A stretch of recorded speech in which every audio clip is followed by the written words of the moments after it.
मकर राशि आसंतु जानिबा मकर राशि आज दिनटी आपणकर किभଳି कटिब।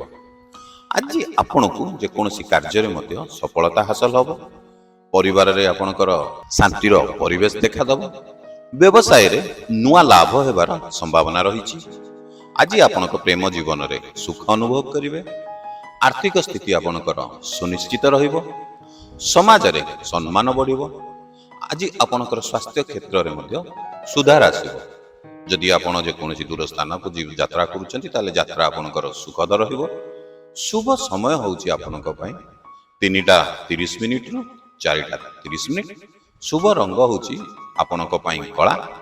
समाधान होउची शनिदेवंक पाखरे पूजा अर्चना करंतु। मो चैनल को सब्सक्राइब करबा को जम्मारू भूलिबेनी। जदि आपण ए वीडियो फेसबुक रे देखुछंती ताले आमो ए फेसबुक पेज को फॉलो करबा को जम्मारू भूलिबेनी।